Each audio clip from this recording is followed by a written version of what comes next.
Hi, welcome to our channel of IGNOU Audiobooks. Indira Gandhi National Open University, School of Continuing Education, Certificate Programs, Certificate in Rural Development, CRD, MRD101, Rural Development Indian Context, Block-2, Rural Development, Concept, Strategies, and Experiences, Unit-1 Development and Overview. 1.0 Objectives. After studying this unit, you should be able to identify the components of development, list the indicators by which it is possible to evaluate development, describe some of the leading issues in development theories, critically comment on the importance of planning for development, and describe the Indian development experience since independence. 1.1 Introduction. The primary purpose of this unit is to help you understand the concept of development, which is a multifaceted and includes a variety of economic as well as non-economic dimensions.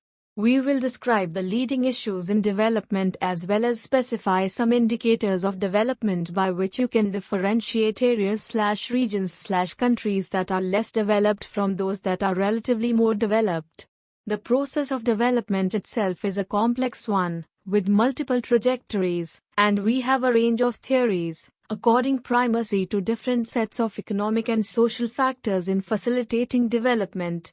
To illustrate these, this unit will introduce you to some of the important theories of development and some of the critical issues in the trajectories of development. The last substantive section, which is a brief account of India's development experience since independence, will also give you a feel of the theoretical issues covered in this unit. 1.2 Concept of development. You know that some countries are considered to be more developed than others. It is not uncommon to come across references to the less developed countries, LDCs, as compared to the developed countries, DCs. Similarly, within our own country, some states are said to be more developed than others. Clearly, development therefore involves making relative comparisons. Development implies an overall positive change in the physical quality of life. This positive change for the better encompasses economic as well as social aspects. Therefore, development not only calls for economic growth but also the equitable distribution of the gains made from economic growth. In other words, development implies growth with justice. It means an improvement in the quality of life through better health, education, housing, and overall material and social welfare. The basic elements of development are the following: 1. Removal of inequality and poverty. 2. Increase in material welfare of the people. 3. Increase in social well-being, education, health, housing, etc. 4. An equitable distribution of the gains of development among different groups of people in a region or country. 5. An enhancement in technology and the capacity to produce a wider range of goods and services in the economy, leading to a better quality of life. 6. Building institutional structures which permit participation in decision-making at all levels, equalization of opportunities for development and removal of disparities. For a long time, it was assumed that development depends primarily on economic growth and would automatically occur if economic growth took place. This view of development has, however, been criticized on the ground that it ignores the distribution of the gains from growth, and also how the growth has been achieved and at what costs.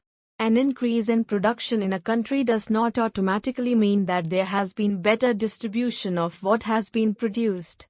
For instance, though the production of food grains has grown almost fourfold since independence, this does not imply that every Indian gets enough to eat.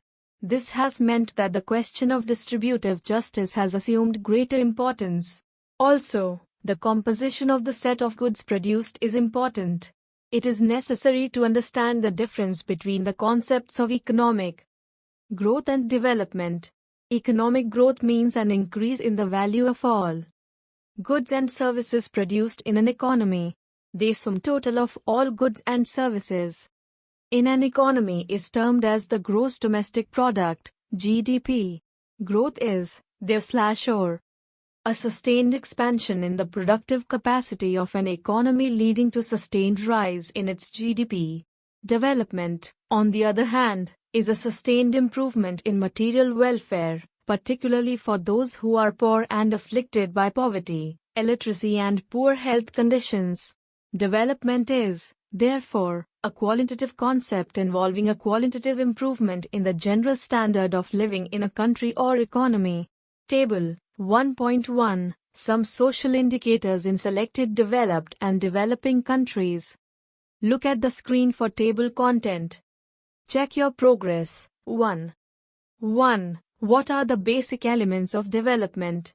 2. Distinguish between the concepts of economic growth and development. 1.3 Indicators of development. As mentioned earlier, development is a relative concept. Thus, region A may be more developed than region B, but less developed than region C. What are the yardsticks by which comparisons between one region and another can be made? Table 1.2 Income distribution in selected developed and developing countries. Look at the screen for table content.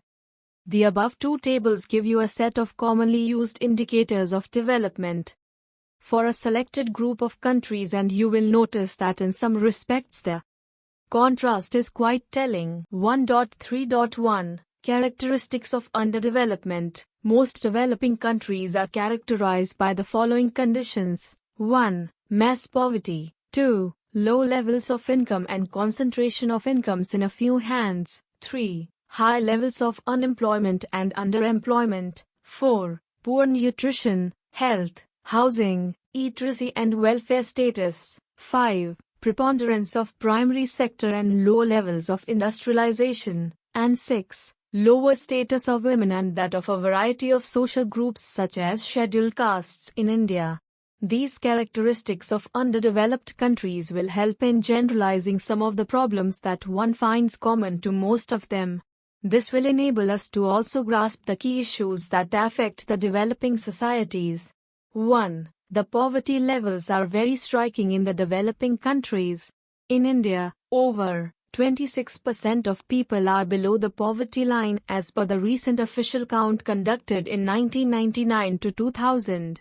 However, many experts have questioned the official figure, mainly on the ground that the methodology used to collect the relevant data in 1999 to 2000 was different from that of the earlier surveys, and have argued that the incidence of poverty could be substantially higher than the official estimates. The single biggest section affected by poverty are the landless agricultural workers in rural areas. Close to half the number of such households in India were below the poverty line. Poverty alleviation continues to be the single biggest problem facing Indian planners. 2. Low levels of income for large sections of the masses and high inequalities in the distribution of income are very apparent in India. Most developing countries have this problem because assets are unequally distributed. This perpetuates the problem of low incomes for the poor. The existence of mass poverty amidst glaring inequalities is among the most important symptoms of inadequate development in the low-income countries. 3. Low levels of productivity and backward technology are the other major problems of the developing countries. Increased productivity is an indication of greater efficiency. Improvements in technology and better management and organization are necessary for this purpose. For instance, in the agricultural sector, greater use of fertilizers, improved varieties of seeds, better plows, etc. can lead to increase in output from the same unit of land. Generally, crop yields per hectare in the developed world are far higher than those in developing countries. The need to improve technology and the overall input package in agriculture is obvious. 4. High levels of unemployment and underemployment are characteristic of developing countries. Since the level of industrialization is low and the agricultural sector cannot absorb the entire workforce. The problem of unemployment and underemployment continues to grow. As per the report of the S.P. Gupta Committee, 2002, which was set up by the Planning Commission, there are more than 27 million people unemployed in India currently. At the present rate of labor absorption, this number is likely to increase to a whopping 70 million by 2012. Obviously, the problem is much greater if one takes into account the problem of pervasive underemployment, particularly in rural areas. Rapid industrialization and modernization of the agricultural sector will obviously go a long way in creating more employment. The pressure of unemployment also perpetuates the problem of low wages as employers take advantage of surplus labor and pay low wages. Workers are not able to bargain because there are thousands willing to do the same work at the prevailing rates. 5. Poor health, nutrition, illiteracy and poor housing are also characteristic features of developing countries. The low levels of income obviously play a central role in perpetuating these problems. As earnings are low, people are not able to consume a balanced diet providing the requisite number of calories and nutrients. The most vulnerable are the children in the developing countries.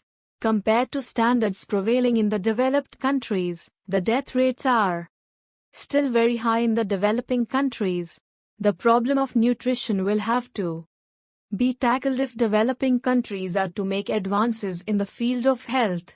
Similarly, there are huge gaps between the developed and developing countries. In the field of education, it is particularly striking that the major problem is with respect to female illiteracy. As mentioned earlier, inadequate growth and low levels of income are obviously the reasons that perpetuate such deprivations. It must be stressed, however, that public policy has to play a critical role in addressing these problems. In fact, the history of development experience shows, without any ambiguity, that in the early and middle stages of modern economic growth process there is no substitute for government intervention in areas such as health, education, etc., and that growth in itself is no answer to these problems. Moreover, even in the countries that are advanced in terms of standard economic growth parameters, inadequate public policy can lead to situations of serious deprivation for particular groups.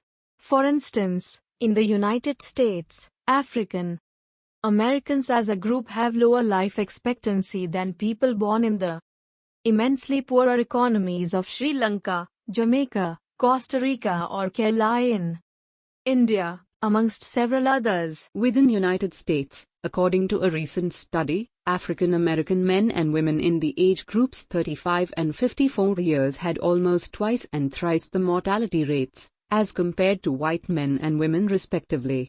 Similarly, in India the gaps between different social groups with reference to the standard socio-economic indicators are disturbingly huge. To redress these gaps, carefully designed public interventions are of utmost importance. Table 1.3 Sectoral Employment in Selected Developed and Developing Countries. Look at the screen for table content. 6. Classical development paradigms had stressed the importance of a shift from primary to secondary and then towards the tertiary sector as the countries develop and mature. The developing countries are in a situation where most people are involved in agriculture and allied activities. In India, close to 60% of the labor force is still engaged in agriculture and about 24% of the gross domestic product, GDP, emanates from this sector. In sharp contrast to this, only about 2% of the labor force is engaged in agricultural activity in the USA. More importantly, after mechanization and technological changes in the developed countries, industry has been able to absorb those released from employment in the agricultural sector. The two tables, 1.3 and 1.4, given below are very instructive in this regard. You will notice that particularly on the employment front the structural transformation is very sluggish. Table 1.4 Sectoral contribution to GDP in selected developed and developing countries. Look at the screen for table content. 7. In underdeveloped countries, the women are much more vulnerable than their counterparts in the developed countries. On most development indicators, they rank lower than males in their own country. Their health and nutrition status is not at satisfactory levels for large numbers. Female illiteracy is fairly widespread. They also have to put up with both covert and overt forms of discrimination and the barriers regarding their roles in the society. Women are often paid lower wages even though they perform the same work, and therefore work participation rates of women in census data are shown much lower than one would expect. Improving the status of women is, therefore, an important development objective. The social pressure on women are also a major impediment to development. In large parts of the Third World, the crudest and the most gruesome form of discrimination against women in many parts of the world is reflected in the terrible phenomenon of what has come to be known as missing women, caused by practices such as female feticide, infanticide, etc., resulting in excessive mortality among them. It is medically well acknowledged that if there is symmetrical care for both the genders, women would outnumber men, as is indeed the case in most advanced countries. For instance, in countries such as USA and UK, the ratio of women to men exceeds 1.05, whereas in India and Pakistan it is as low as 0.93 and 0.90 respectively. These are some of the more important characteristics of development. Using these, you should be able to roughly differentiate between developed and developing countries. 1.3.2 Dissatisfaction with the conventional indicators of development. You may note here that traditionally growth was taken as the single most, if not the only, indicator of development. The use of gross national product, QNP, or the gross domestic product, GDP, as the indicator of development has been criticized on several counts. One of the chief arguments against its use is the contention that GNP is an average level of income, per capita, ignores the inequality in the distribution of national income. It also ignores the availability and utilization of goods and services and has nothing to say on the availability or otherwise of a whole range of basic needs such as health, education, water and shelter, etc. It tends to conceal the lower than average condition of the deprived. Given these deficiencies of GNP/GDP as an indicator, several alternative contending indicators of development have been suggested at different junctures by social scientists. In the recent literature, the Human Development Index, HDI, which goes well beyond the income criterion and includes other indicators of well-being, has acquired a prominent place.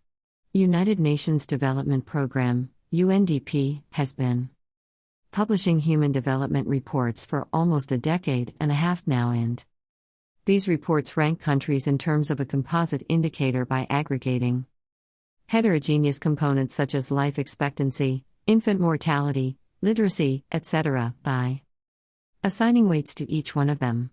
Each indicator is on a scale between 0 to 1. The latter being indicative of best performance and the former that of worst performance. Given that such an operational measure requires some prior judgment about what weights to assign to each of the heterogeneous criteria while aggregating them, as well as what criteria to have in the first place, there is bound to be a multiplicity of perspectives and operational measures. Thus, no one composite measure can be said to be perfect, but generally speaking, these can be considered a significant advance over the conventional measure of development. For this reason, UNDP's human development rankings are obviously a welcome development. As one may expect, in the case of advanced countries, there is a high, although not perfect, the correlation between per capita income ranking and HDI 2003. The second richest country in the world, namely the USA, loses just 5 places in terms of human development ranking.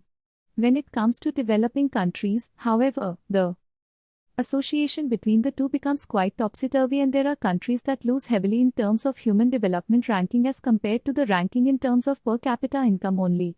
For example, Botswana loses by 65 places and Equatorial Guinea by 78 places, and there are countries that gain heavily, such as Tajikistan by 41 places.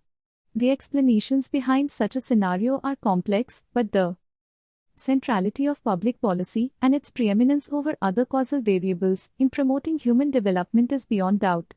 Activity 1. Using some of the indicators of development outlined in the preceding section.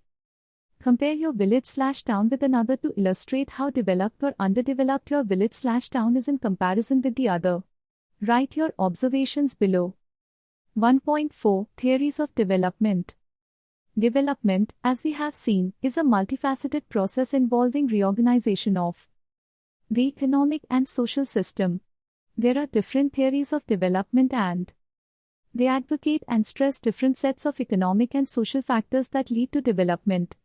In this section, we will highlight some of the important theories of development. 1.4.1 Rostow Stages of Growth. The transition from underdevelopment to development must proceed along a series of steps according to Rostow, an American development theorist. The 4 stages of growth are 1. Traditional society. 2. Preconditions for takeoff. 4. Takeoff. 4. Age of mass consumption. The developing countries, it was argued, were still at a stage in which the preconditions for takeoff were not present. The industrialized countries developed because they had fulfilled the conditions necessary for the takeoff towards self-sustaining economic growth. Rostow implied that the developing countries had only to replicate similar conditions to attain development. They had only to mobilize enough domestic and foreign savings to finance investment in order to attain the objectives of development. Rostow even went as far as to suggest that once a country was able to save 15 to 20% of its gross national product, GNP, it would automatically reach the takeoff stage. Events, since the theory was first presented, have clearly proved its inadequacies. For instance, India has consistently managed a high rate of saving without being able to solve many of its developmental objectives. Clearly, this mechanical approach towards development has proved to be insufficient. 1.4.2 The Lewis Theory of Development. During the 1950s, Arthur Lewis put forward a different theory of development. According to Lewis, underdeveloped countries are characterized by the presence of 2 sectors. 1. The traditional rural sector, which is of the nature of a subsistence economy, provides for self-consumption within this sector. This sector also has a surplus of labor. 2. The modern urban industrial sector where productivity is higher. Arthur Lewis argued that labor can be transferred from the rural to the urban sector without adversely affecting productivity in the rural sector. He thus envisioned a dynamic role for the industrial sector, which would lead to sustained economic development. This theory, though correct in its description of situations prevailing in large parts of the developing world, is found lacking in terms of its ability to suggest measures leading to development. It, for instance, ignores the fact that unemployment is also fairly rampant in urban areas as well as rural areas. This means that surplus rural labor cannot be meaningfully absorbed by the urban industrial sector. 1.4.3 International Dependence Theories. International dependence theories gained ground during the 1970s, particularly among the economists in the developing countries. Essentially, these theories view the problem of underdevelopment as one arising out of the domination of the poorer countries by the richer ones. They argue that in an unequal power structure, poor countries lose out to the richer and more powerful countries. They also note that large multinational companies are involved in the process by which wealth is transferred from developing countries to developed ones. Further, it is argued that institutions such as the World Bank and the International Monetary Fund (IMF) have aligned with the rich countries. This, according to them, has accentuated the problem of inequality, poverty and other aspects of underdevelopment in these countries. For instance, long-term trends in the distribution of income in the global economy show that the income gap distance Between the richest and the poorest country, that 1820 was 1:3, in 1950 it stood at 135, and by 2003 it had zoomed to 182. To take another indicator, at the beginning of the 20th century, world's population was approximately 1.5 billion, which quadrupled by the end of the century, and the absolute number of population trapped in a narrowly defined notion of poverty was about 1.2 billion, and almost all of them were in developing countries. Sure enough, such numbers lend credence to the unsavory outcomes suggested by the dependency theorists. These theories, however, are too simplistic, and often the mechanisms and processes underlying are either not fleshed out with adequate care or are not quite robust. 1.4.4 Gandhian View of Development. Unlike the Western concept of development, the Gandhian concept of development attaches more importance to the question of relationships between individuals and economic microgroups. According to this theory of development, microgroups such as village communities in turn interact with the society at large. The Gandhian view of development also visualizes a smaller role for the state in the development process. The village at the local level would be the focal point of economic development in the Gandhian scheme. In this situation, it was visualized that the role of the individual would be brought into play, thereby leading to overall development of the individual as well as the society at large. Decision-making at the local level through institutions such as panchayats also plays a key role in the Gandhian scheme. 1.4.5 Marxian Concept of Development. The Marxist view of development, on the other hand, emphasizes the role of classes and class antagonisms in society. In this system, vested class interests can inhibit overall development of society. The question of poverty in society is seen as a result of exploitation of the poor. Property relations in the society create and accentuate the problem of poverty and development. Since land and other productive assets are privately owned and concentrated in the hands of a few, the problem of inequalities remains unsolved. The Marxist view of development is a complex one, allowing for the possibility of progress, or otherwise, depending on the class structure and conflicts, the nature and activity of the state, etc. Any society, divided into class, is necessarily an exploitative one, as the dominant classes appropriate the surplus produced by the working class. 1.5 Major issues in development. It must be emphasized that there cannot be a single well-defined path towards development. Different countries and regions will have to take their own specificities into account in order to develop their societies. This is one reason why development has been a much debated subject. In this section, we will highlight some of the major issues which have been featured in this debate. 1.5.1 Growth versus distribution. For a long time, it was assumed that economic growth would be an engine that will lead naturally towards development. Consequently, little or no attention was paid to the question of distributive justice. One of the major outcomes of the situation was the trickle-down theory, which stated that if there was sufficient growth, everybody would benefit from it. India, during the first three plans, made heavy investments of capital and sought to take the country onto a new growth path. During the early 1970s, however, it was realized that the living conditions had not changed significantly for the better. It was then that the question of distributive justice assumed greater importance. The problem, however, continues to affect developing countries as assets such as land and capital are concentrated in a few hands. This perpetuates the problem further, and the question of distributive justice remains unsolved. The major result of this debate has been the realization that economic growth alone is not enough to lead a country towards rapid development. Growth by itself does not guarantee an improvement in the quality of life for vast numbers of people. Therefore, the state has to formulate policies and design instruments to ensure that development benefits flow to those categories of people who need them most. 1.5.2 Agricultural versus industrial development. This has been one of the most important issues at stake in the debate on development. In India's own case, it was thought that rapid industrialization would lead the country to self-sufficiency.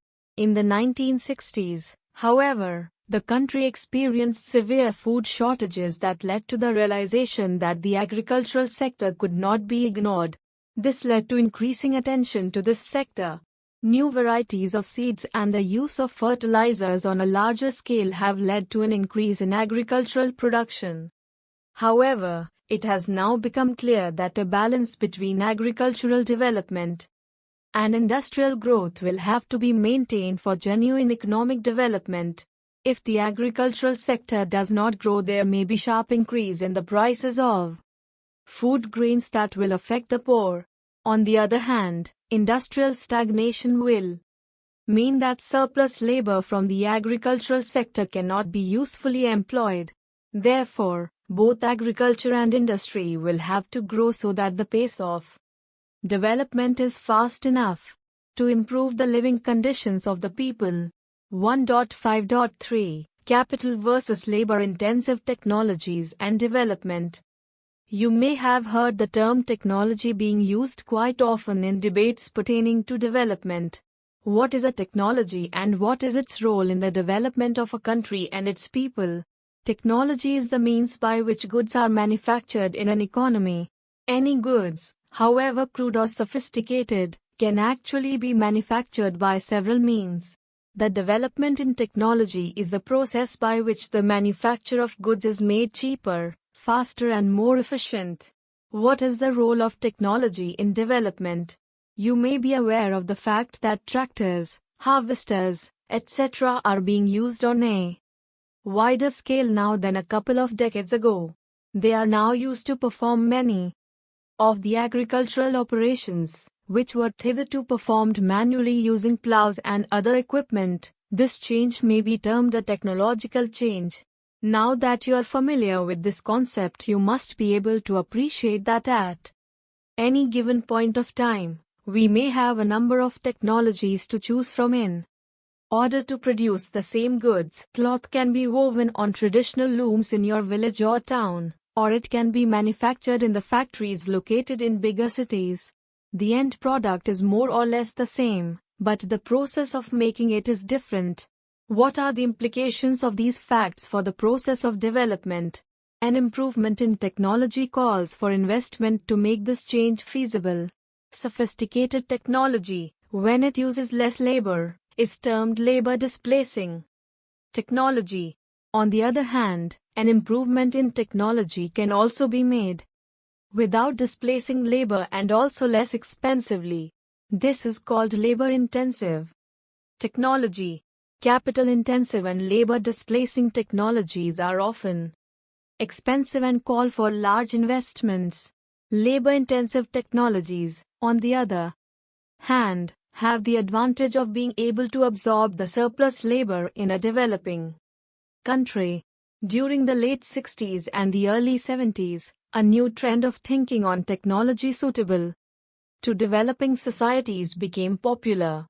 The question raised was that of appropriate technology.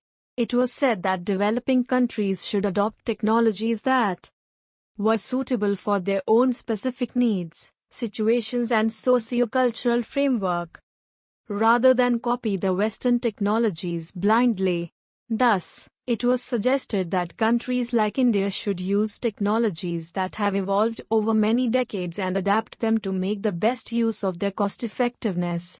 The choice between these types of technology, however, is not easy for a developing country. On the one hand, rapid increase in output is necessary to solve the problems of the people and, on the other, the problem of unemployment, thus created, accentuates the problem of poverty. A balance is, therefore, required so that both technology and living conditions of the people improve. 1.5.4 Centralization versus decentralization. This has been another major issue in the debate on development. Generally, it is agreed that development is a long-term phenomenon and, therefore, needs to be planned, while a certain degree of centralization is necessary to coordinate the Efforts towards development. Too much of centralization in the case of decision making powers can weaken the process of popular participation. It also leads to the formulation of programs and projects which have limited local relevance.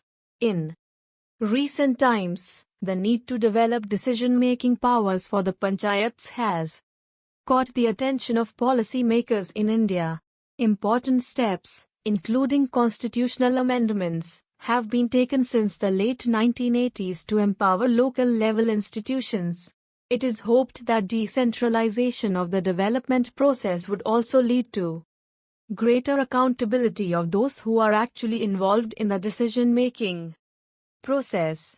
Devolution of powers is very vital for development. This ensures that the administration is brought closer to the people. Consequently, there is greater accountability of planners towards those whom programs and policies are meant to reach. 1.6 Planned development and shifts in strategies in India.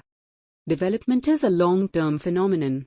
In order to achieve something in the long run, it is essential to plan keeping in mind the goals that we wish to attain. We have already seen that there is no single path towards development. Any country will have several objectives that it may wish to achieve in a given time frame. Among these various objectives, it will be necessary to establish priorities. This is what a plan essentially does. It is a conscious attempt to achieve the set of objectives that it has set for itself, taking into account the particular set of priorities that it seeks to attain. A country may have to adopt a particular planning strategy. India, after independence, decided to opt for a planned course towards development and coordinate the process of planning. The Planning Commission was set up in 1950. It may be useful to view the past half a century of Indian economic story as the chronological sequence of the following phases. 1. The preparatory phase in planning for development, from independence to the mid-1950s. 2. The phase of industrialization led by heavy industry, from the mid-1950s to the mid-1960s. 3. The phase of pulling up agriculture, the late 1960s and 1970s. 4. The phase of pump priming of aggregate demand, the decade of the 1980s. And 5. The phase of economic liberalization, from July 1991 to the present. The logic of distinguishing one phase from the other in the above sequence, as hopefully will become evident from the subsequent discussion, is based mainly on the shifts in official perceptions regarding the overriding economic issues and problems the country was confronted with at different occasions and the associated policy thrusts and changes. Let us come to the salient features of the first plan, 1951-56. This plan, in terms of a simple model, emphasized the importance of raising the level of savings in the economy to accelerate the rate of growth. However, as has been noted often enough, beyond this simple model, it was a sort of loose affair to put together a set of important projects, and not an analytically rigorous formulation in terms of coordinating investment decisions in different sectors. Projects pertaining to infrastructure and agriculture, in particular public irrigation, received emphasis. The fact that the increase in national income during this plan actually surpassed the modest target that the planners had set must have been a very pleasing and encouraging experience for them, particularly in the light of the pre-independence long-term record of near stagnation, for aggregate as well as sectoral pre- and post-independence growth rates. According to most commentators, intellectually the most exciting moment in India's planning strategy comes with the second five-year plan, i.e. at the beginning of the second phase in terms of the classification suggested at the outset. This plan, 1956-61, has also been called the Nehru-Mahalanobis strategy of development, as it articulated Nehru's vision and P.E. Mahalanobis happened to be its chief architect. The central idea underlying this strategy is well conveyed by recalling the following statement from the relevant plan document.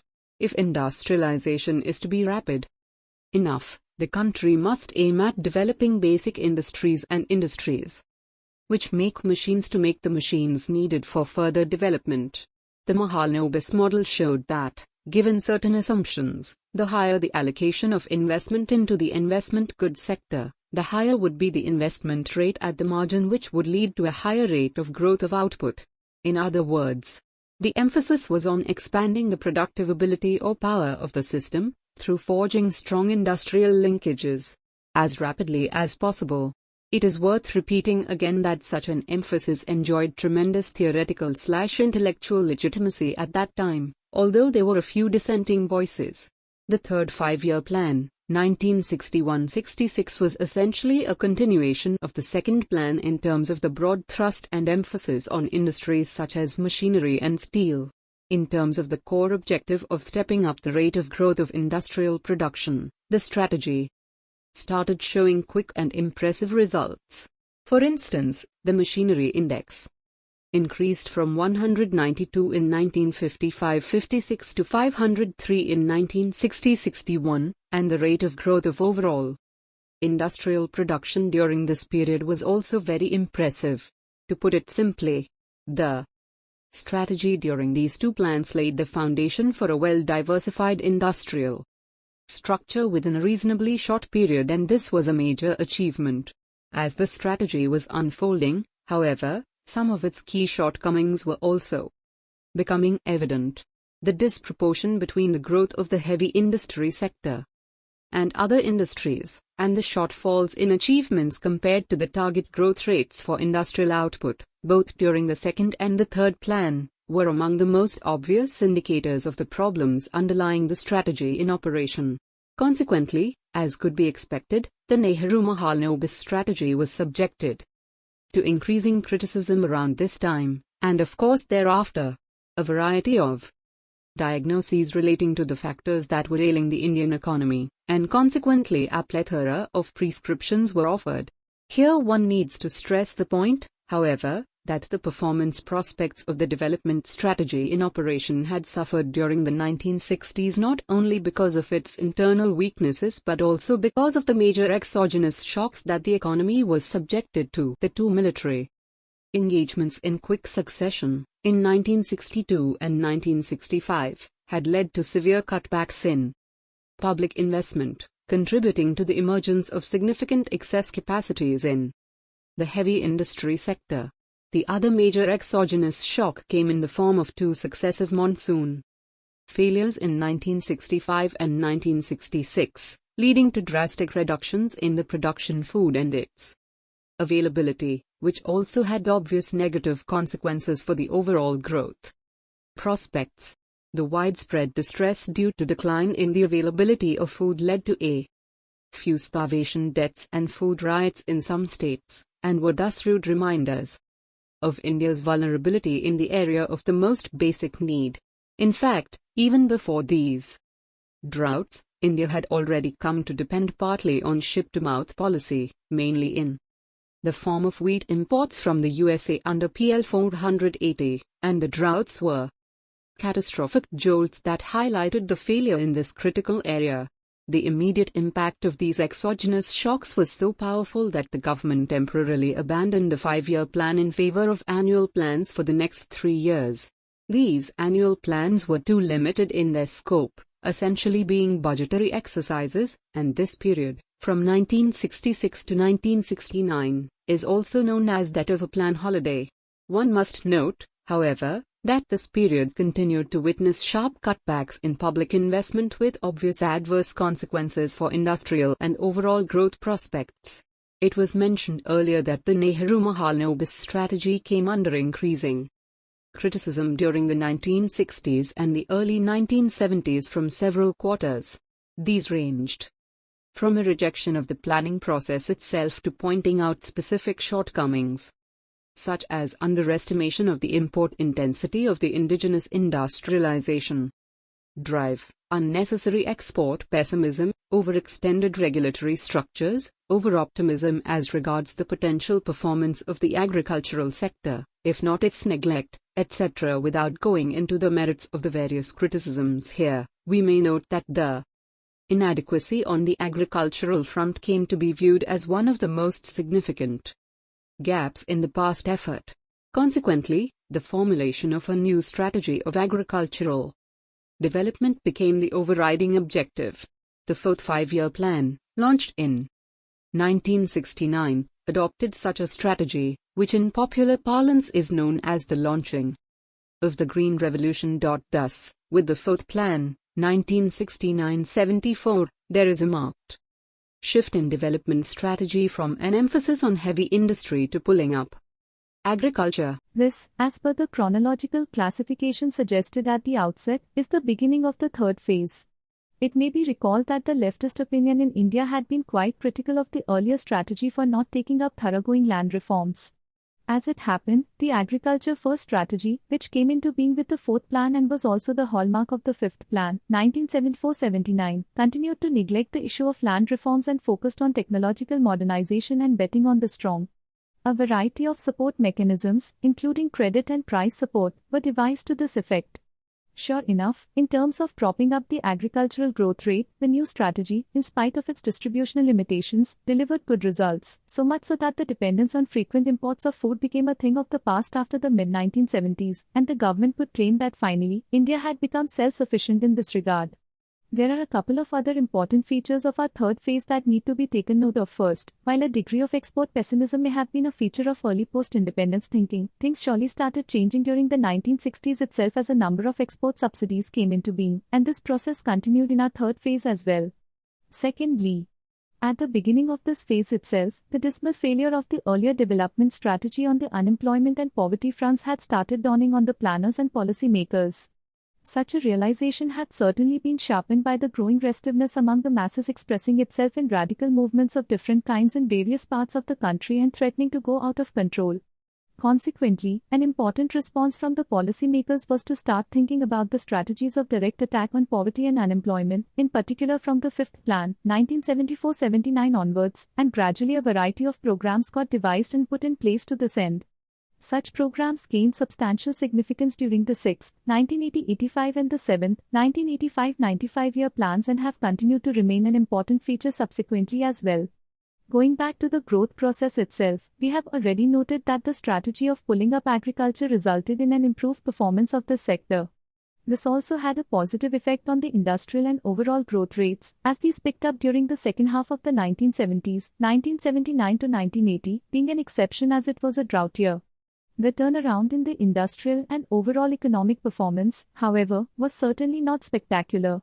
There was a widespread feeling that in terms of the long-term rate of growth, which stood at around 3.5% per annum between 1951 to 1983, the performance of the economy was far from impressive. There are a number of explanations for why the economy was unable to move on to much higher growth levels than it actually achieved. We may only note that there are at least two basic causes that must be acknowledged in this story. We have already referred to one of these earlier, namely limited attention to the agricultural sector, particularly the institutional issues such as land reforms. Second, economic growth in the post-independence Indian economy has depended to a large extent on public investment, and thus the state's ability to maintain growing productive expenditures becomes crucial in this regard. As has been pointed out by some analysts, it is precisely this ability that was getting constrained over time. The attempt to push up the growth rate in the 1980s, in particular in the second half of the decade, was based on seeking a way of coming around this problem in terms of the classification suggested at the outset. This constitutes the fourth phase. Essentially, the major change in economic policy at this point in time hinged on substantial increases in government expenditure, in particular revenue expenditure, to increase the overall level of demand, or what is also known as pump priming the aggregate demand in the economy. This was done by means of a very irresponsible borrowing spree by the government, both internally and externally, and much of the external borrowing was from commercial sources. Thus, the gross fiscal deficit of the government increased dramatically during this period, as did the external debt and debt service payments. The increases in government spending obviously increased the industrial and overall growth rates, and the latter at well over 5% per annum for the decade of the 1980s was a distinct improvement over the continued poor growth rate for the preceding 3 decades. The solution, however, was worse than the problem, as the enormous increase in external debt, a growing portion of it consisting of short-term borrowings, exposed the economy to the caprice of international lenders and investors, and in particular to the danger of sudden capital flight due to confidence crisis. This is precisely what hit the Indian economy in 1991 when its foreign reserves were depleted to abysmally low levels and the economic managers of the country turned to the Bretton Woods institutions, i.e. the International Monetary Fund (IMF) and the World Bank, for help. These institutions were too happy to bail out the country from the crisis, but on the terms that it accepted their conditions, which were what the package of liberalization or reforms is all about. As is well known, India accepted the conditions and thus, compared to the preceding 4 decades, embarked on quite a different policy route in its economic journey since July 1991. The period since then, that of economic reform/liberalization, has been designated as the 5th phase in this narration. The key phrases in the package of reforms disseminated by the Bretton Woods institutions happen to be Stabilization and Structural Adjustment Program, SAP. To put it simply, the first says that the budget deficits are bad and the government should minimize them, whereas the second aims at changing the structure of the economy through major changes in the functioning of different markets as well as through a drastic overhauling of the role of the state. Essentially, the SAP advocates the case for a free play of market forces in the different product and factor markets, including the financial markets, and a reduced role of the state, particularly as a producer and promoter but also as a regulator in the economy. Without going into the details here, we may note that in case of the Indian economy, the policy changes since July 1991 are enough to view it as a case of transition from the state-led or dirigistic development paradigm that characterized the earlier 4 decades to a liberalization paradigm. Let me hasten to add here that the balance of payments crisis of 1991 was an important input, but certainly by no means the only one, in effecting a sharp break with the earlier policy regime. We noted earlier that some of the critics of the Nehru-Mahalanobis strategy, around the late 1960s and the early 1970s, had started questioning the wisdom of a state-led development paradigm itself. Over time such voices only grew louder and each one of the basic premises of the said paradigm came under attack, in particular from the neoliberal economists. For instance, it was argued that the idea of autonomous development is a recipe for backwardness. The public sector, instead of being the flagship of rapid growth, is a drag on society's resources, and so on. Such criticisms started to find sympathetic hearing among India's policymakers during the 1980s itself, and also elicited some responses from them. Leaving aside the specific points of criticisms, whether from the neoliberal, liberal, or left perspectives, which constitute subjects of intense debate among economists working on India, there is little doubt that the neoliberal wholesale condemnation of the earlier strategy has little merit. The achievements of the earlier strategy, with respect to any appropriate benchmark, cannot be dismissed lightly, although they certainly fell short of expectations. Growth rates of major sectors, and that of the economy as a whole, achieved during 1950-90 may not have been impressive but were certainly respectable. Moreover, if one takes into account the size of the unaccounted economy, the black economy, which according to available estimates grew from a negligible proportion of national income in the early 1950s to almost half of it by the late 1980s, then we have a growth rate that is quite impressive. There are other notable achievements, such as a great deal of diversification of the economy, in particular within the industrial structure in a reasonably short period, among others. It is inconceivable that such successes would have been achieved in India soon after independence without planning. One of the fundamental problems with the neoliberal account is its historicity, as it almost completely ignores the issue of linkage between the stage of development that all economy is at and the realistic choices and constraints it faces.